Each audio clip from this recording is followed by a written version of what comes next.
What is the best advice you've ever received? What is? The best advice you've ever received. We should always stay as member of the global community. Mana yang Bapak anggap akan datang lebih dulu? Krisis mana yang Bapak anggap akan datang lebih dulu? Krisis moneter atau pandemi? Krisis moneter. Bagaimana menurut Bapak, apakah Indonesia harus jago kandang atau jago dunia? Oh, Indonesia harus tuan rumah di negeri sendiri dan jago di dunia. Baik. Siapa diplomat atau Menlu versi Bapak yang jadi role model? Nomor 1, Agus Salim, Bapak diplomat Indonesia. Kedua, boleh sebut berapa kan? Kedua, saya kagum dengan Muhammad Rum. Kemudian yang ketiga, Pak Muhtar Kusumaatmadja yang berhasil mendapatkan UN Clause. Dan yang tidak kalah penting adalah salah satu orang yang sebenarnya berpotensi jadi Sekjen PBB, tapi karena ada beberapa persoalan adalah Bapak Ali Alatas. Itu role model. Oke. Di mana posisi anak muda dalam kebijakan luar negeri di periode Bapak nanti? Menjadi salah satu, seperti saya sampaikan tadi, anak muda harus menjadi bagian dari diplomasi dunia. Apa yang mereka kerjakan melalui digital atau non-digital, negara harus memfasilitasi.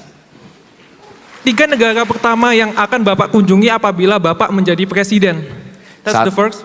Oke. Pertama adalah kembali hadir di dalam sidang umum PBB, nomor 1. Karena kalau hadir di sidang umum PBB, maka otomatis saya akan bisa melakukan bilateral meetings dengan berbagai kepala negara dalam 1 kali kunjungan. Dan bukan menjadi partisipan penonton, tapi partisipan yang membawa gagasan Indonesia untuk arah ke depan dunia. Yang kedua adalah tetangga-tetangga kita. Tetangga-tetangga kita adalah sahabat terdekat, itu yang harus kita jangkau.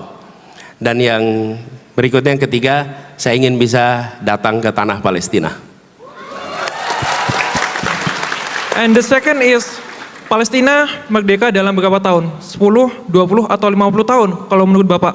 Ya, gini, berapa tahunnya hanya Tuhan yang tahu. Oke? Tetapi, seperti Indonesia dulu, tahun 28 kita deklarasi Sumpah Pemuda. Kemudian kita berjuang, waktunya panjang, 08 kita Sumpah Budi Utomo dengan Kebangkitan Nasional. Kalau saat itu ditanya kapan Indonesia merdeka, kita belum tahu tanggalnya, waktunya, tahunnya. Tapi satu hal yang pasti, kita sekarang selalu dukung Palestina supaya kita menjadi bagian dari sejarah yang memperjuangkan Palestina merdeka. Baik, selanjutnya, menurut Bapak, apa saja 5 negara strategis bagi Indonesia untuk memperluas kerjasama internasional? Pertama, dari aspek ekonomi, kita memiliki partner strategis. 1 adalah Cina, Jepang, kemudian Uni Eropa, Amerika Serikat, Singapura. Itu dari aspek itu. Kedua, aspek kebudayaan, aspek sosial, keagamaan. Maka kita punya hubungan yang intensif antara Indonesia dengan negara seperti Saudi Arabia, di mana jutaan orang Indonesia datang ke sana untuk kegiatan keagamaan. Lalu kita juga menyaksikan di dalam kapasitas hubungan internasional, Australia adalah mitra yang penting di dalam konstelasi internasional. Kira-kira begitu jawabnya. Selanjutnya, menurut Bapak, apakah kita dapat mencapai tujuan bersama dunia untuk mencapai suhu dunia di bawah 1,5 derajat Celcius? Nampaknya 1,5 derajat Celcius itu sudah tidak lagi mudah dijangkau. Seperti saya sampaikan tadi, kita nampaknya kondisinya mengarah pada 2,5 sampai 3 derajat Celcius. Tapi menurut kami, semua kesepakatan global tentang lingkungan hidup harus dilaksanakan, dan salah satu kunci utamanya adalah kawasan urban. Jadi menurut kami kita punya tanggung jawab untuk menjaga itu, karena konsekuensinya ada pada Indonesia dengan negara kepulauan. Cuman angka 1,5 nampaknya tidak sesuai dengan kenyataan hari ini. Which is more important to Indonesia, the G20 or ASEAN?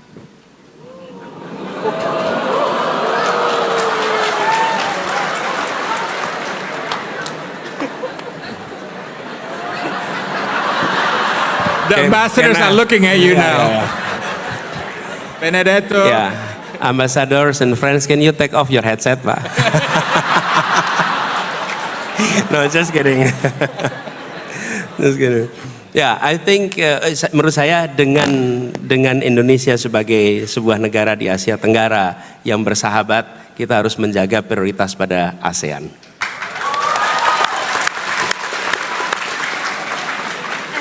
An easy one. Tapi ini kan selalu begini.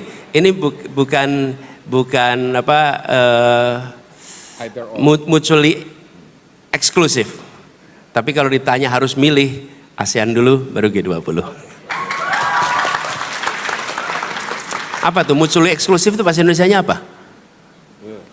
Mutually eksklusif. Anybody know? Mutually eksklusif itu gini, kalau ambil yang satu berarti enggak yang satunya. Itu mutually eksklusif. Tapi kalau ini sebetulnya prioritas, ini juga, ini iya, tapi urutannya berbeda, gitu kira-kira. Yuk. What was your favorite subject at school? What was my favorite subject when I was in school? Satu, sports. Iya, saya ini dulu pegulat loh, SMA saya ikutnya gulat gitu. Iya, I am a wrestler and I spend a lot of time, dan kalau wrestling itu, kalau olahraganya luar biasa latihannya, bangganya itu kalau dibilang gini, Den. Good, you're animal. Coba bayangin, dibilang binatang itu bangga gitu. Karena kalau wrestling itu kuat sekali.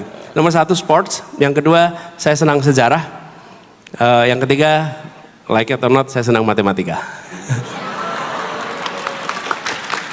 Baik, apabila Bapak bisa makan malam dengan 3 orang, baik secara historical, fictional ataupun selebriti, siapa yang akan Bapak ajak makan malam?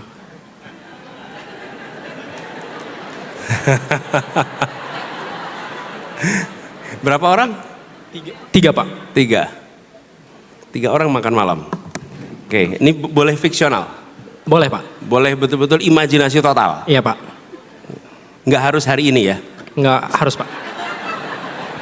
Jangan sampai salah gitu kan kita. Ini nomor 1 Nabi Muhammad SAW. Nomor 1. Lo boleh milih kan? Nomor 1 itu. Yang kedua saya akan ngobrol sama Nelson Mandela. Nelson Mandela. Kemudian yang ketiga saya akan ngobrol dengan, ini salah satu orang yang saya pernah datangi rumahnya, Mahatma Gandhi. 3 itu. Baik, selanjutnya apabila Bapak bisa menjadi seorang superhero, Bapak ingin menjadi apabila Bapak ingin menjadi seorang superhero, Bapak ingin menjadi siapa? Superman, Superhero. Batman, atau Hulk? Gatot Koco.